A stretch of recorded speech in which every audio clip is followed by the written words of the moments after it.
The mystery of the missing waves on Titan, presented by Science at NASA.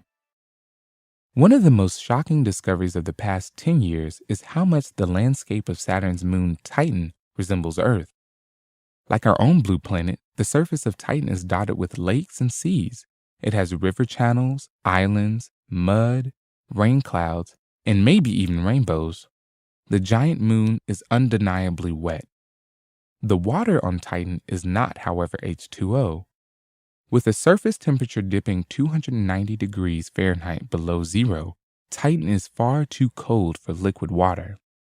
Instead, researchers believe the fluid that sculpts Titan is an unknown mixture of methane, ethane, and other hard-to-freeze hydrocarbons. The idea that Titan is a wet world with its own alien waters is widely accepted by planetary scientists. Nothing else can account for the observations. NASA's Cassini spacecraft has flown by Titan more than 90 times since 2004, pinging the moon with radar and mapping its lakes and seas. ESA's Huygens probe parachuted to the surface of Titan in 2005, descending through humid clouds and actually landing in moist soil. Yet something has been bothering Alex Hayes, a planetary scientist on the Cassini radar team at Cornell University. If Titan is really so wet, he wonders, where are all the waves? Here on Earth, bodies of water are rarely still. Breezes blowing across the surface cause waves to ripple and break. Raindrops striking sea surfaces also provide some roughness.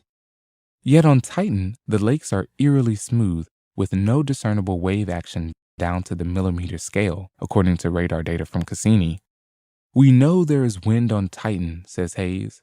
The moon's magnificent sand dunes prove it. Add to that the low gravity of Titan, only 1/7 that of Earth, which offers so little resistance to wave motion, and you have a real puzzle.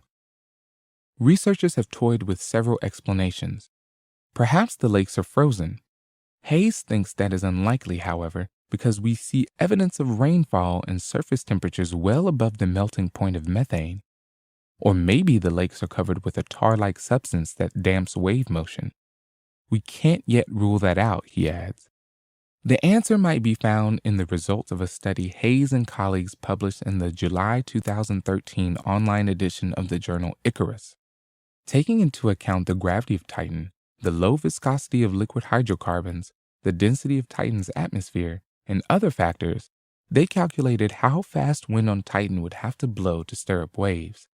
A breeze of 1 to 2 miles per hour should do the trick.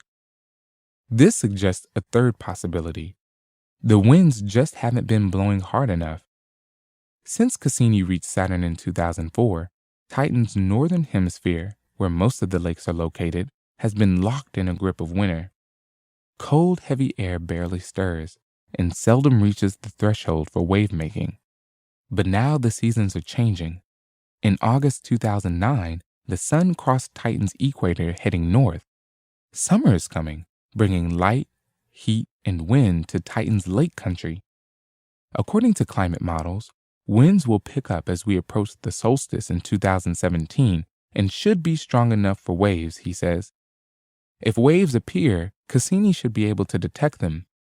Radar reflections from wavy lake surfaces can tell researchers a great deal. Wave dimensions, for instance, may reveal the viscosity of the underlying fluid and thus its chemical composition. Hayes is excited about bringing oceanography to another world. All we need now, he says, are some rough seas. For more news about alien waters on Titan and elsewhere, stay tuned to science.nasa.gov.